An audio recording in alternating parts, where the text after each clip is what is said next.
Okay, all right. Good morning, everybody. Welcome to this beautiful, blessed Sunday morning where we are here. Hello, dear Charles. Good to see you. Welcome to another beautiful Sunday where we are able to be together with our hearts and our minds for us to learn, for us to teach. Really a bless that we can be here, and thank you technology for allowing us to do that. um, Before I start, I would like to do the opening prayer. Tony, I can see that you're here, my friend. not I'm not thinking about putting you on the spot, but would you be willing to do our opening today? Yeah, sure.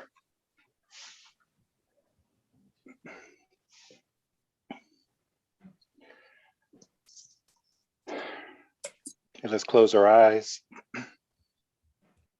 Let us take a deep breath.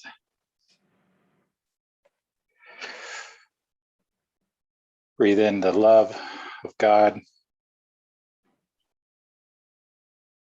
Breathe in the beauty of God. Let's exhale the love of God. Let's give thanks today for this blessing to have this divine opportunity for us to gather together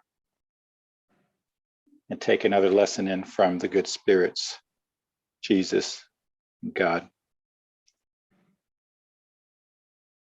We want to thank all the mentors and all the healing doctors that are here today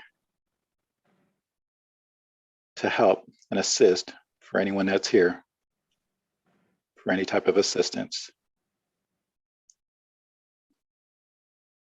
We want to thank everybody for being here. And with that, please allow us to open our session for today's lesson. So be it. Thank you, dear brother. Thank you. All right, so again, welcome everybody to this beautiful, beautiful Sunday morning. Just would like to remind everybody that Bezerra Spiritual Healing Center respect all religions and all the spiritual traditions. We are members of the United States Spiritist Federation. So our beliefs are around scientific, philosophical, and religious principles of the Spiritism, and we constantly study lessons from that came from Allan Kardec, the codified Spiritism for all of us.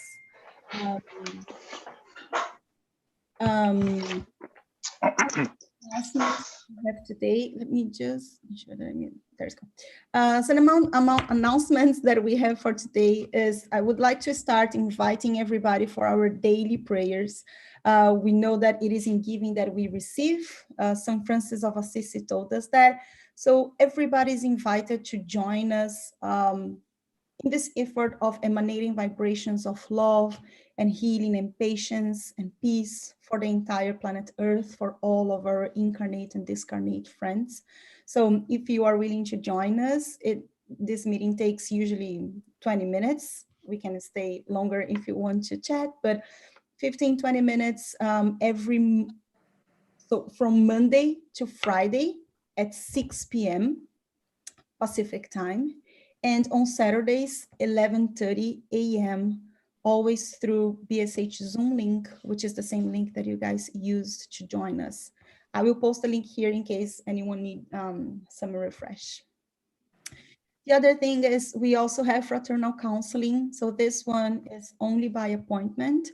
You will talk to one of the mediums from BSH, which will have open heart and will be willing to talk.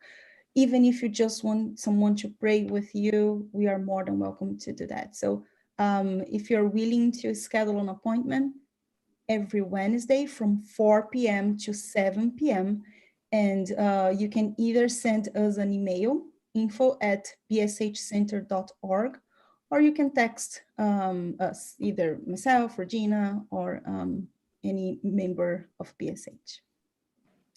We have classes of inner transformation. So we know that Emmanuel in the book Thought and Life told us that evolution demands that we develop new habits, that we detach ourselves from lower forms and walk towards higher stages of existence.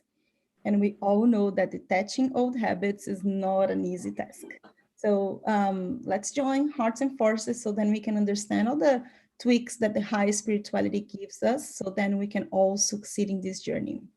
So this class is an offering from BSH in collaboration with Divine Light, and this is every first and third Tuesdays of the month from 6:30 to 8 p.m. with our sister Sunshine Beck.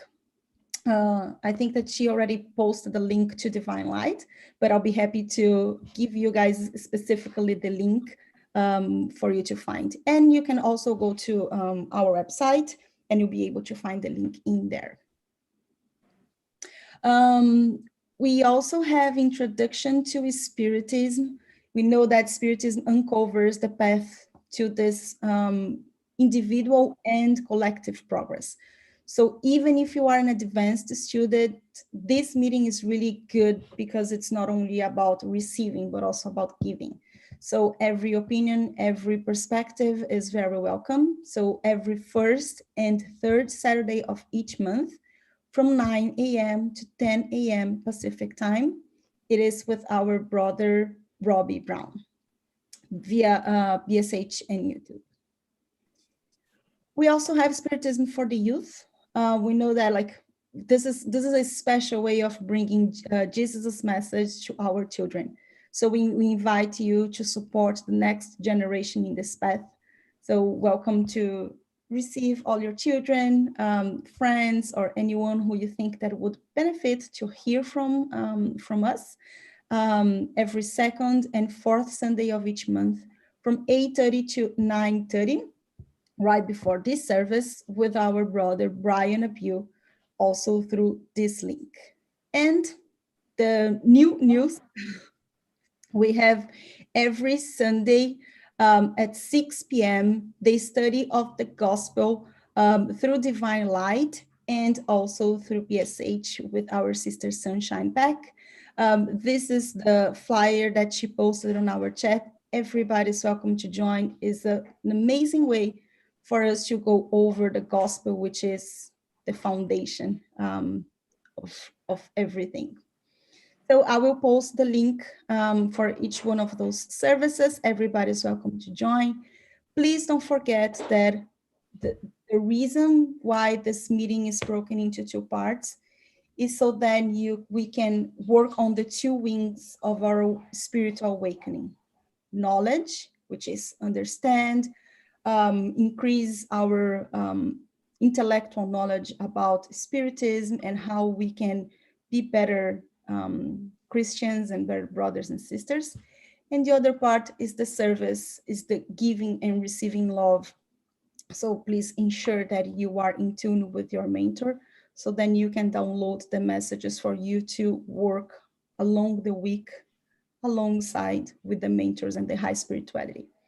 I always encourage to have a paper so then you can write down the messages that just stick in your mind, and then you can always go back and reflect to that. And today we will have a very special guest. I mean, all the guests are very special, right? We are very happy that we have our brothers and sisters who are really open to share their thoughts and their studies, right? We are always studying together. So today we'll have our brother Robbie Brown, and he will be talking about a very interesting topic, checking in with our purpose. For those who still don't know Robbie is grateful for the ability to discover and work on himself for the benefit of all. He says, "We have so much potential and are so blessed with all the wisdom from the teachings of Jesus." You are very right, my friend. So help me to welcome Robbie, and my friend, the stage is yours. Hey, thank you. Screen.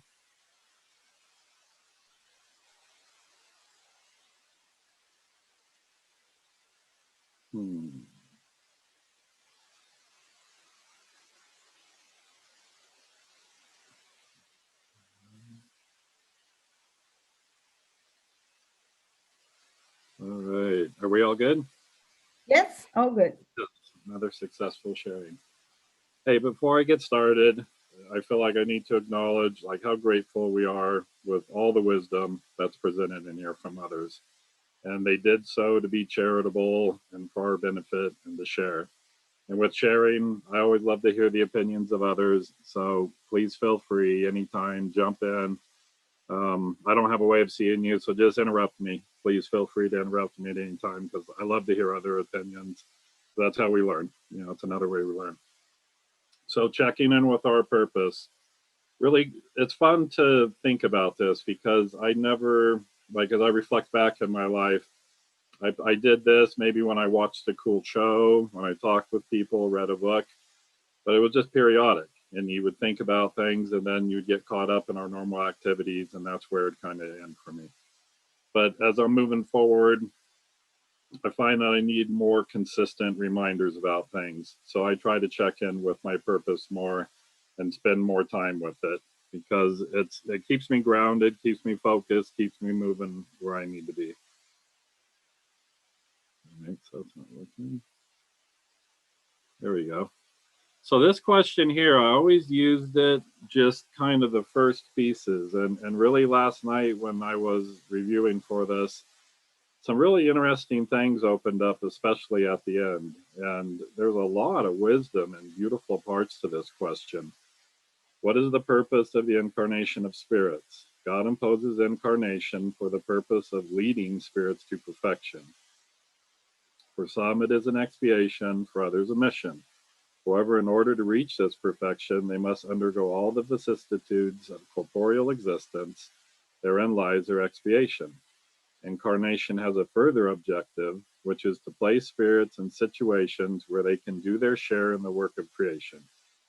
To this end, on each world, they clothe themselves with an instrument that is in harmony with the essential matter of that world, so they may use that instrument to carry out the orders of God. In this way, they contribute to the general work and progress at the same time. The activity of corporeal beings is necessary for the evolution of the universe. But out of divine wisdom, God has willed that in the same activity, they might have a means of progressing and drawing near God. Thus, through an admirable law of divine providence, everything is connected and everything is in nature in solidarity. It's good to remind that we are leading ourselves towards perfection, right? We're not obtaining it in this lifetime. And it's a good reminder to be kind to ourselves by putting in the effort that is necessary for change. It stands to reason the greater effort, the faster and further we will progress. But really, on a side note, what I discovered with this is how beautiful it is to realize that we're in a process that's contributing to the evolution of the universe, not to ourselves, and that we are connected to everything. And we do this, we have a chance if we really put in the effort and think about it, which is so amazing and beautiful. That's stated here that they might have a means of progressing and drawing near God. That's a wonderful inspiration for me. And like I said, I've always used just the first couple in my presentations of our purpose and why we're here. And it really didn't sink in. It's funny how things sometimes don't sink in immediately, but after reviewing this a few times, I thought, wow, how wonderful. I mean, that's what we got to reflect on our opportunity down here. We have a chance of progressing and drawing near God who created everything, you know, and if we have that opportunity, we should be reviewing, we should be grateful for it, and we should be looking at how we can work on ourselves to better take it, advantage of that, because that's amazing if you really think about it. And it was for me. Our inner transformation becomes a choice, and that leads us to free will. The humans act with free will. Since they have freedom of thought, they have freedom of action. Without free will, human beings would be machines. And I was looking a lot about free will because it's a really interesting and deep topic. And one of them that stood out to me was just that part of the quote there, forced to consider questions about, and then it's righteousness and wrongness, etc. But that's it, right? That's what free will gives us. It gives us the power to question and make decisions. If I choose something, there will be an outcome. That's the law of cause and effect. And that absolutely engages us in the learning process. Because without that ability, just being told what to do all the time, it doesn't leave you really the ability to learn it in ways, because we have to make mistakes, right? We're not just going to go through life perfect. And what we perceive as bad is just part of the process. You can perceive things any which way you want to in life, but in the end, the whole process is teaching us that we have to make mistakes. And Amram really brings that home. I really like this one.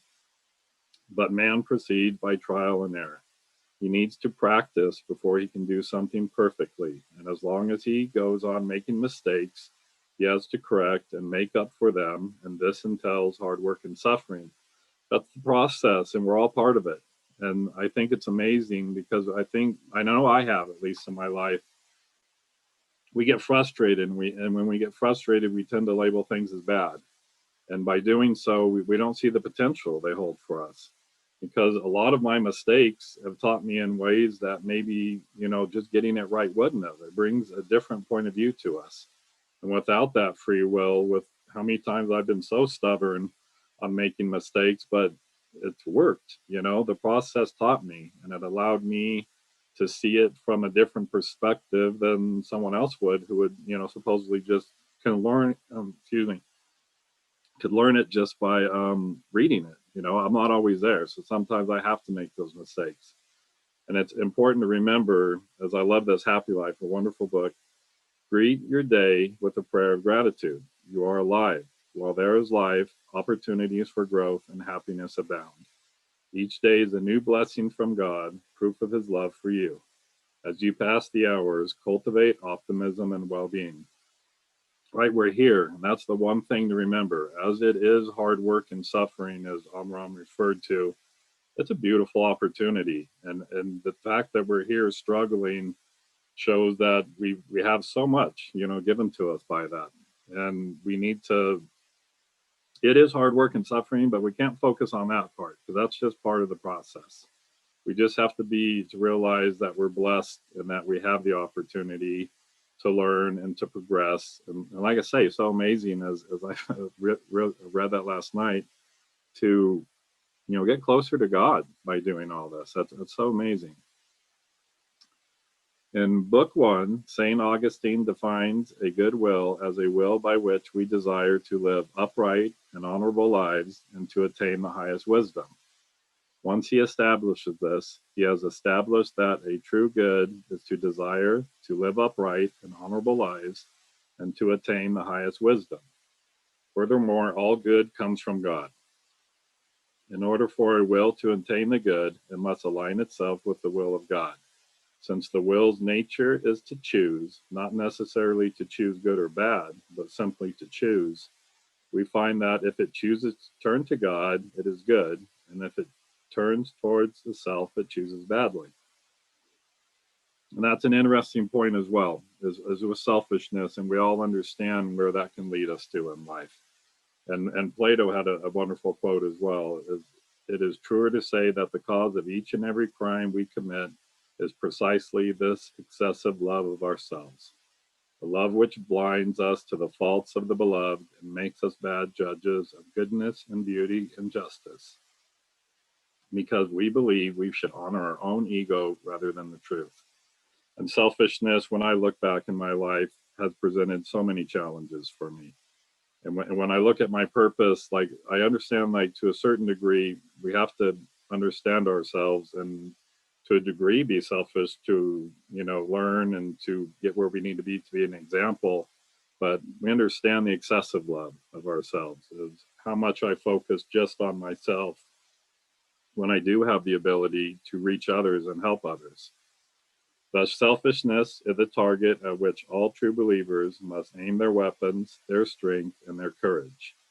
I say their courage because more courage is needed to overcome oneself than to overcome other people. And that's an amazing, really, quote there when you think about it, a way to say it.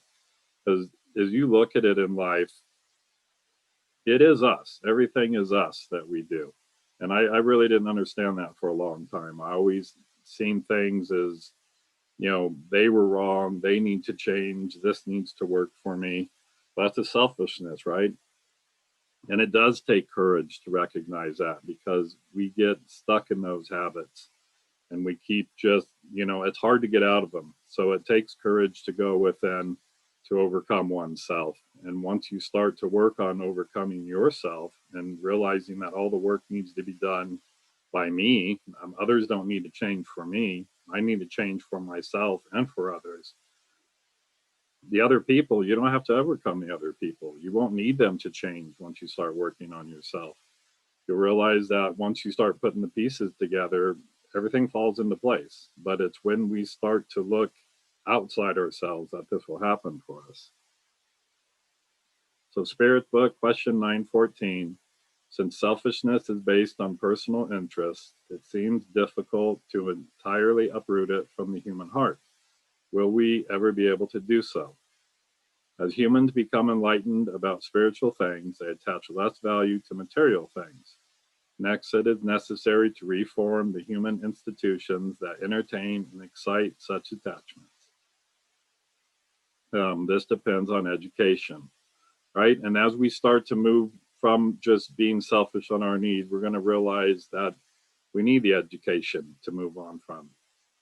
We need to educate ourselves on, how we need to behave, how we can behave better for others and be an example and better align our will to the good and to that of God, and to do what we should be doing, because it is our duty, as Thought and Life says, it's our duty for us to change. It's not just something we do because we want to. We have an obligation to help others down here, and to not to just worry about ourselves, because so many people have helped us in our lives. So we need to do the same and to give back. And Amram, once again, as long as you try to solve your problems by will alone, without the light and guidance of knowledge, you will simply be wasting your time. So it's just another way of seeing that we need knowledge in our lives, right? We need to educate ourselves, and we definitely need a will for the discipline and to keep us focused. But we need to educate ourselves, and that seems to make sense with everything we do in life. On our jobs, we need to educate ourselves. I'm trying to eat better, so I educate myself on, how to do that more effectively. I mean, everything is educating ourselves, and it shouldn't be any different that we understand that to work on our self-progression or inner transformation, we're going to have to educate ourselves on that process, because we may not be aware of it. Such a state can only be reached through the kind of education that will offer the required improvement. And that's as well, we need to be honest with ourselves as to where we need to focus our attention, right? I mean, and that's something that people will, struggle with or not. But you need, if you're struggling with being charitable, if you're struggling with being kind, then it would make sense that we should focus in on those areas that will bring us what we need to. We develop an understanding of where our educational efforts should be focused, in order to give us a better opportunity of equipping ourselves with resources that allow us to progress more effectively. So we live and breathe, immersed in the atmosphere of the images we project and receive. Through such images, we either remain stationary under the fascination of elements that temporarily enslave us, or we can absorb the regenerating ideas that promote our purification and progress. Yeah, we're responsible for our moral evolution. Like I referred to in Thought and Life, the Spirit Emmanuel tells us it's our duty. It's just not something that we do because we want to. We have an obligation to do that for others, as others should be doing it. It's up to us to decide that we want to progress by taking advantage of this beautiful opportunity, provided or not. I mean, it really comes down to us to decide if we want to do this. And that's why I think a wonderful way is starting to reflect on your purpose. What are we here for? Are we here to move forward, to look at ourselves, to understand where we are in order to start the process of progression? Or are we going to stay, temporarily enslaved with all of the stuff that's around us and all of our attachments, our relationships, everything that can take our time away? It's something we need to develop a new habit of learning how to do that, to make it a priority. By allowing ourselves to change, we fulfill our charitable duty and thereby become a better example or better examples to help and guide others. And that's the goal, right? I mean, we all need to help each other out and to work. And we do this definitely for what we need to do for our inner transformation. But as we do it, we understand that we need to be charitable and give to others in any way we can. And in this world, you look around and everything that's going on these days, and the world could use a lot more charity in it. It could use a lot more people who are focused on trying to help, because I look at our society sometimes and it's very easily to get trapped into just worrying about ourselves. And it's understandable, but it's a reality of what we're faced with. And if you get stuck in that way of thinking, I think it just lessens the ability of us to truly be charitable. Many of you have probably experimented with a magnifying glass and set fire to a piece of paper by concentrating a ray of sunlight through the glass onto the paper. Why have you never thought to transpose this phenomenon onto the psychic plane? Yes, the magnifying glass can help you to understand that if you focus your thoughts on one point and hold it there long enough, it can set fire, symbolically speaking, to certain materials. That's a wonderful point. I love that Amram brings that we have to focus our attention, right? Because like I say, our daily lives can take over very easily. And days can just proceed, and weeks and the years, and it just goes by. It really can go by that way. So it's something that we need to take time to really make the effort, make it a priority in our lives to check in and see how we're doing with our purpose, because we understand we're either here, everything I see it, everything has a purpose. Then we have to, with reason, we have to fall into that line too. So we just can't be outside of everything, as I think sometimes we view it. We're in the same boat. So we need to focus our intention, our inner transformation, our purification, or spiritual evolution. And what's wonderful is looking at just this question. There's a lot to this, and I just picked out some pieces to talk about, but this is a wonderful question to review. Because 919, what is the most effective means of improving ourselves in this life and for resisting the draw of evil? The sage of antiquity has told you, know thyself. And then as to think about, that's a big, big thing to do, to know yourself. And it really requires a lot of effort, and it really requires you to make time in your life for that. It's not just when we, I guess, do something that we really don't like, that forces us to look at ourselves, that we should be looking at ourselves continuously and trying to find ways that we can improve ourselves. But as we do this, something that immediately comes out, like, how honest are you ready to be? And it isn't something that's always going to be comfortable with us, but that's something that everyone needs to think about. How honest can you truly be with yourself? Are you going to look at yourself with the objective in mind of improving? Or are you going to only look to where it's convenient? And then when it doesn't get convenient, I think too oftentimes we point out as it to be someone else's fault, that the responsibility doesn't, reside with us. And it's to be open and honest with yourself. It's the more you can do that, the better chance you have of truly starting to know thyself. And once again, we referred to courage once already, but do you have the courage to truly question your thoughts and actions? Are you going to be willing to truly dig deep and to say, why am I doing that? And once again, not be making the excuses that are so readily available to us, because it's us. We're responsible for everything we do. We're responsible for everything we receive. It's no one else. Whatever anybody else does, that's on them, and that's for them to decide and to work with. And I think, you have to look at that. Do we have the ability to strive above our fears? Are you going to go into parts of you that, you don't really want to, because it's something that kind of pushed off? You don't want to go there because it hits too close, it's too personal, whatever it is. We've got to be willing to look at those, that we have to let go of the guilt and shame that can stunt our potential for growth. And that's another one we have to look at. You can't get caught in that. You can't get caught in that pattern of feeling bad for yourself. Everyone makes mistakes. It's part of the existence, and it's something that we have to look at those faults. They're opportunities, and they're telling us where we need to make change. And really, it's a blessing. But that all comes about if you're really in the process of knowing yourself. If you're honest, if you're courageous enough to say, I've made mistakes in the past, and all you have to do is it's wonderful to be able to make the amends to the person, but that's not always the opportunity we get. But we can always change ourselves, and that's up to us. And that's something that, each one of us has to look at for ourselves. And I think you're doing good if you do that. I don't think every time, it's like I say, it's wonderful if you can go to the person if something you did was wrong and make complete amends, because sometimes they're not ready to receive it. But you always can change yourself, and that's recognizing the problem, taking advantage of it, and allowing yourself to move forward. And we'll move on to the next one here. At the end of each day, I examine my conscience. And that's a great place to start with the nightly review. St. Augustine, St. Augustine showed us.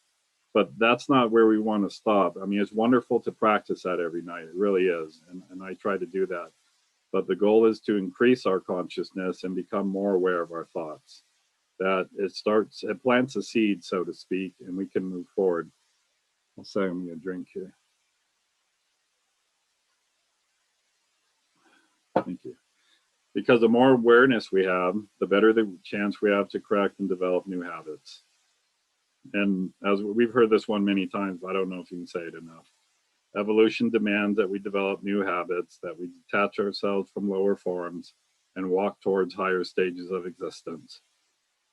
That's what it is, right? Acknowledging that we have habits that haven't worked for us, and they were developed with the lack of knowledge. And once we replace that knowledge, focus our intentions on learning more, we got to develop those new habits, and we have to try to put them in practice in ways, because that's the improvement, right? That's, being able to look at yourself honestly as well and saying, I have things I need to improve on myself. And how am I going to do it? It's by acknowledging them and working on them so we can move forward. Also ask, if it please God to call me at this moment to enter the world of the spirits, where nothing is hidden, would I cower before anyone's gaze? That's an interesting one, because I think, you cower when you know you did something wrong or you didn't take advantage of it. And that's how I would think to me. If we were put in that situation, could I say that I took advantage of the opportunity presented to me? Did I put in the effort? Did I put in the effort to acquire knowledge? Did I put in the effort to put it into practice? Because, the learning process is here for us. It's here. This is our opportunity to put it all together, to reflect on where we need to change things, to understand that our purpose is to be here, put it into practice, make mistakes, learn. But all of that takes time. And that's the interesting thing, is like, don't allow yourself to go so far and not waste your time, but you didn't put it to maybe the best use that you could have. Like, just for myself, it's so much work. And we were just talking about this in the introduction of Spiritism. I mean, these concepts I'm working on that I acknowledge within myself, how long it takes, because just because you acknowledge them that you need to work on them doesn't mean that they just go away. It means you have to put it into practice. You fail a few times, you learn, you come back, you practice more. It's this continual process, and it takes a lot longer than I thought, but it's wonderful, and I'm grateful for it. And I'm glad for the ability to come here, and I'm so grateful for the opportunity that we have. It's something, I don't know if anybody wants to share on that for them, but like I say, for me, I really understand how long this process takes, and I could see through reincarnation it taking many, many lifetimes to really progress. When you are indecisive as to the quality of your actions, ask how you would judge if it had been done by someone else. And that's, taking the time to, becoming more aware of our thoughts in the moment. That would be wonderful if we get to that point, that we can develop new habits that instead of reacting, we are responding. Hopefully you're responding and not reacting, and you're thinking about things more, that you're not just, respond, like I say, reacting back, that you take a moment to think about the other person, because we're trying to engage in new habits. And I think one of them that's important is we don't have to respond so fast. It's okay to take a quick moment to check in with yourself and make sure you're on your path of where you want to be. Momentary reflection if you can. And we find ways by doing that to encourage ourselves the same as we should do for others. That's when we start progressing, because I really love what Chico Xavier says in Heart and Soul: understanding first, acting afterward. And that's something for myself I'm trying to do a lot more. It's building that understanding as you go throughout life, and not just snapping things back, but taking the opportunity to reflect, even on your progress at times in the nightly reviews.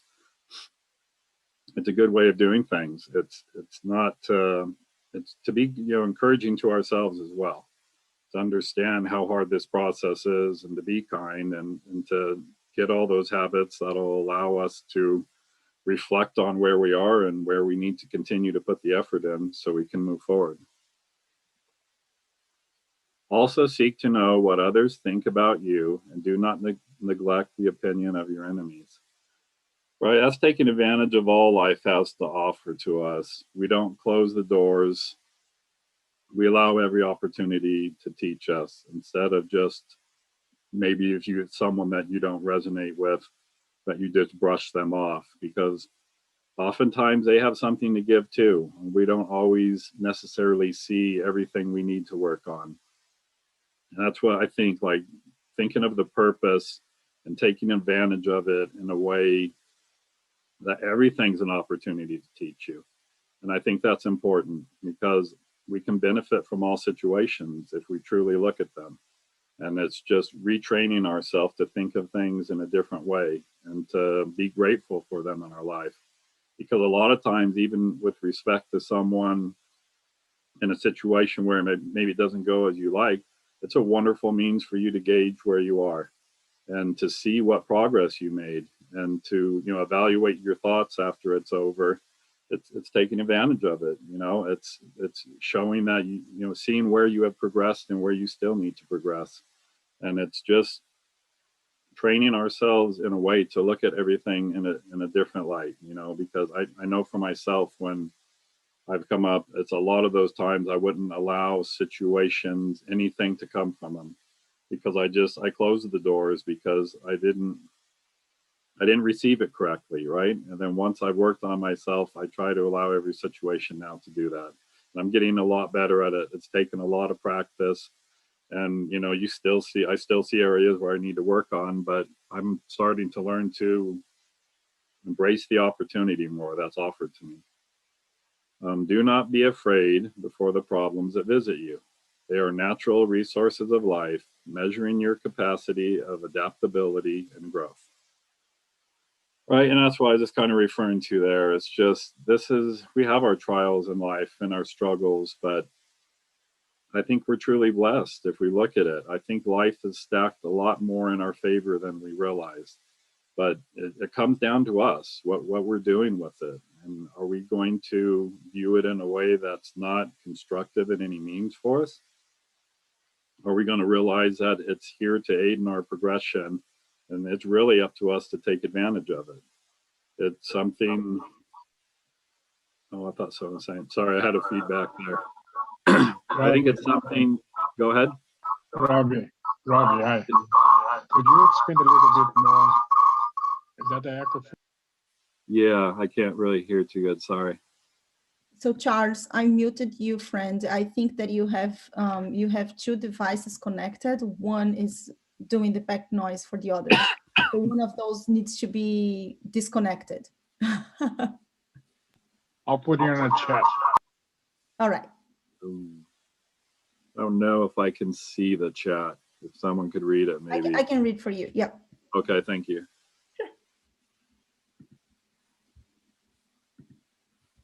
But meanwhile, go ahead. What's that? He said for you to go ahead. So maybe he will type, and then at the end of they speak, we can read, and then we go back to the topic. Okay, cool. But I mean, that's what I think that might be okay, there's more. Never mind. I was going to say that was the end anyways. Therefore, let those who are truly willing to improve themselves examine their own conscience in order to uproot from it bad tendencies as they uproot weeds from their garden. I think that's accepting our current situation, embracing the potential we possess for not allowing things to hold us back in life.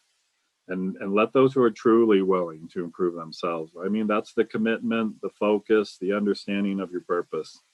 And that's, like I say, to each what they want to do with it. And I found for myself, I mean, engaging in the process that I thought was so challenging and didn't want to do, I love it because I'm really, truly realizing how much is at our means, like to show us, to show me where I need to work. But it's being open, it's being honest, it's putting in the work, and I show myself. It's like, how cool is that? Because if I get mad at a situation, then I have the ability to go back and reflect on it and see what I need to do in order to work. And when you really look at it, and that means it's wonderful. You don't really have to guess. You just have to be truly honest with yourself and engage in the process of knowing thyself. For starting again is the process of nature, from the simple seed to the solar giant. And that's something, we're part of everything. We're not outside it. So renewal is part of the process, right? And we include ourselves in the process of renewal, or we don't. And to what degree depends on our level of commitment. We recognize the obligation and duty that comes from the opportunity that life provides. And that's it. Everything starts again. I mean, we see it through the seasons. We see it through life. We see it in so many ways. I think so many examples are provided to us, and it's just if we have the ability to see it or not. And at times, if we're not where we need to be, we don't see a lot because I think we focus too much in on ourselves. And we need to step back on all these things and look at the overall picture to better have an understanding of what we need to do. Sorry. Of my allergies bugging me last days in my throat. We may then symbolically describe duty as a series of activities in the arena of goodness that the Supreme Lord gives us the responsibility to execute. This is done to uphold order and the advancement of his divine work and for our self-development. I mean, how wonderful. This is all, we're here for our self-development. Whether or not we want to take advantage of it keeps continuously going back to us. And I know for myself, I've loved the journey so much. And I think it's a wonderful, I don't know, I love chess too. And I think this is the ultimate to me and means of ways of, can you do it? Can you know when you have a problem, you have what it takes to go in and fix it? And if you don't, you have the resources to go out and study it in order to come back and to try to fix it. And then you have to practice it. So it's really something to me that it's a process that I don't take personally anymore. It's something that I see that, how blessed I am for all this. And it's still challenges, of course, but it challenges in a way that I understand that I can overcome it if I choose. And those are just the work cited. And I'm trying to get a little better because I might be going back to school soon. So I'm making an effort to put that into practice a little more. But I'm going to stop sharing here. Sorry. Robbie, that was beautiful, beautiful, beautiful. Thank you very, very much. And before I give my perspective and my contribution, Charles asked for you to expand a bit more on the aspect of others' opinion of you. Yeah, I find it interesting because it means, I think it's a way to gauge where we are and like what we've learned. Have we learned what we need to not, react back to someone, the opinions of others? Because I guess I'm viewing them in a way that comes challenging to us, because opinions can be beautiful, but those seem more easily to accept for us. So if we're taking the opinions of others, where do I have the ability to recognize that they may be struggling and not take it personally and to, add to their struggle? Or do I have the ability to gauge myself, sit back and, understand a little more? And that's, for me, what I think of. There's a lot on the opinions of others, because I shouldn't need, it's wonderful when people share good opinions of you, and it's beautiful, but I'm more thinking of the ones that challenge me, if that makes sense. At least that's how I kind of took it. Yes. Is my sound better?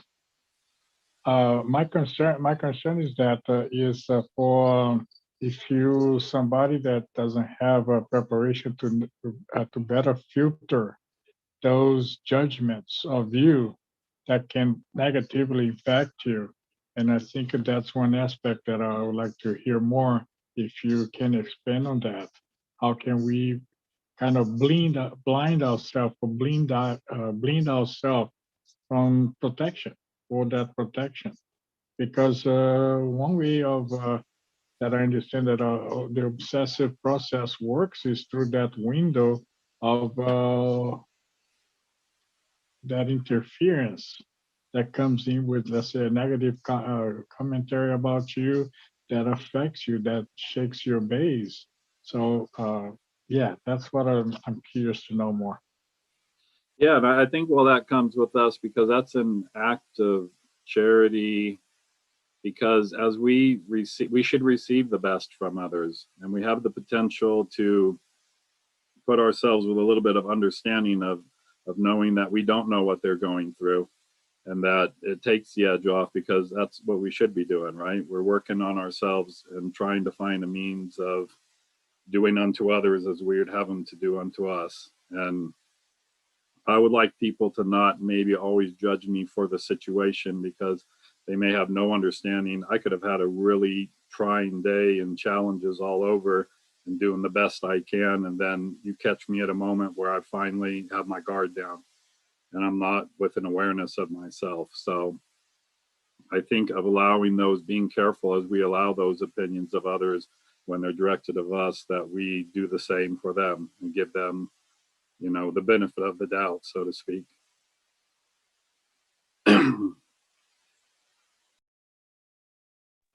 Thank you, Robbie. And also, I think it's beautiful, Robbie. When it comes to changes, we have to also realize that once we start doing our own self-evaluation, even if you have to write it out, well, what is it that I like, what I don't like, how did I respond to this person, would I like them to say that to me, and so on and so on like that. But also, we have to realize how our thinking is very profound. We have to put that part in check. How we think about a person who jumped in front of us while we're driving, or how they treat their children, or whatever that is. We have to be aware of what we're thinking. And also, we have to also be aware of when we start making these changes, we're not alone. So if you work through something, they're going to remove the intensity as you learn these lessons. The intensity of the lesson is less and less. So it's a whole elaborate process that's so beautiful, that how God has all this set up. And remember the story about, who was it? Somebody who would have lost their entire arm, but because they were so charitable, it was only a finger or something like that. And so us doing our part and not judging who we're helping is also beautiful. That's a lesson, not to judge. What's going on in here is what we need to clear up more than anything. Thanks, Robbie. It's always good to have the reminder. We can't hear it enough. The problem is whether or not problem. The idea is to put it in action, whatever it is that we're learning. Yeah, that's right. It's so important, our thoughts. And that's why I think learning to be more consciously aware at all times possible. And I love the nightly review. I really do. And it's something I try to practice, but I almost feel you got to go further than that. That you have to, like, that's a good starting point. And we got to keep pushing forward and see to be at all times. You know, that's the goal, at least for me, is to be aware at all times. And that's my thoughts, like you're referring to. It comes down to all that and what we're doing, because what we think at some point, it's going to come out in some form. People are going to catch on to it. And it's just, you know, how much effort you're willing to put in. It really does. It's interesting. And if I may add something to what Regina is saying, my understanding of the significance of education, and you called that attention at the beginning by calling is that we need to self-educate, right? Educate ourselves. That's our responsibility. However, the concept of education, you can see that in two ways. One, education where the information comes from the outside in, like the information that we get in the books and the conversations that the world can offer us. And also the education is the one that you promote from within, is what you already know to come out, to bring out. And that's the true Greek significance of the word education, is to educare, is to bring out. So that's one aspect that I think it's important to pay attention, because sometimes if we're not prepared, like Regina said, it's a dynamic that goes on. It's a dance where the opinions of others can impact us in a way that if I'm not ready, if I'm not prepared, that can distort my conception of me. So I think that's is the word of caution that I would include in here, is that it's important that we develop that aspect of, okay, let me prepare myself to hear what others have to say to me, even though I recognize it's important to know what they're thinking, but not that is going to affect me so much that will distract me from my own, let's say, my own truth. Yeah, I absolutely agree with you. And that's what I mean, like educating ourselves, preparing ourselves, building up what we can, so we don't allow them to be like to hold us back, that we get the fullest we can out of this opportunity. And that's definitely, yes, looking, educating, and not taking it personally. I've had to learn that one in life. Like, don't take things personally. Instead, you know, twist it in a way that you can see how it'll work for you and what you can learn from it. Because once we take things personally, we tend to just not go any further with it, right? Right. I think that's where we stand the potential to judge. Yeah, my concern is that by dealing on the mental health arena, that's what I see that is important, that we have sensitive and very fragile personalities still out there that are very easily convinced of something else. And they are convinced by lies, for example. Look what that can happen in concrete manners, like what we have seen in our history. The Capitol invasion, for example. I mean, somebody said a lie and somebody decided to believe it. Okay, that's the way I'm going to go. It's just a word of caution, just a word of caution. Thank you. And I think that to keep adding to what you said, Charles, which was the piece that I wanted to contribute to, I think it was beautiful how you invited all of us to think about during our nightly review, and like being truly honest to ourselves, because we know that the golden rule is ultimately what will help us to know if what we are doing is right or wrong. So do unto others what you wish others to do unto you. And we know that that divine conscience lies within us.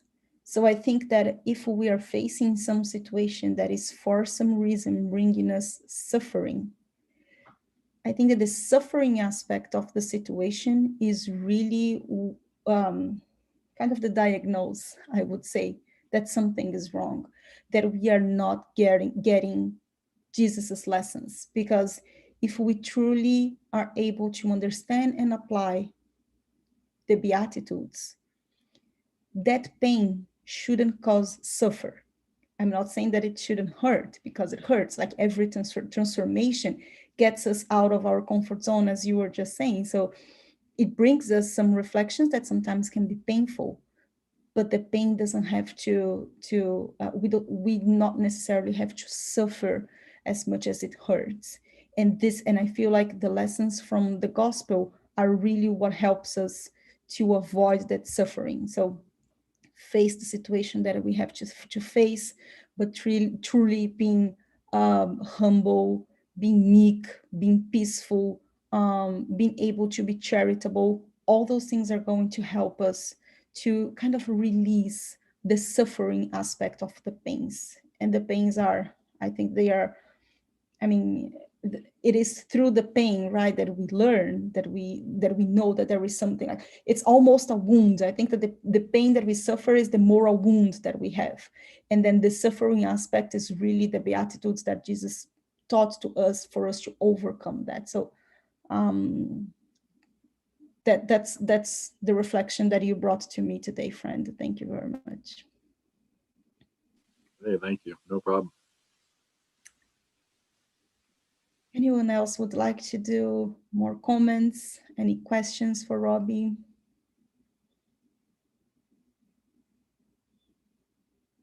No? All right. Okay, guys, so we're going to take 5 minutes break. It's 11 Pacific time, and we will resume in 5 minutes. Just one thing that I forgot mentioning, I'm sorry about that. The United States Spiritist Federation is now celebrating the symposium, the 15th US Spiritism Symposium. It is virtual, it is free, everybody's welcome to join. It's going to be on June 5th and June 6th. From 2 p.m. to 5:30 p.m. Eastern time. And there is an amazing agenda for everybody to see. This year, it's going to celebrate the 160th anniversary of the Mediums book. So this year is going to be about mediumship, mediums and mediumship, and it's going to be broadcasted through United States Spiritist Federation YouTube and Facebook. So everybody's welcome to join. All right, so 5 minutes break and we'll be back. See you guys. All right, Kathy. God bless you, sister.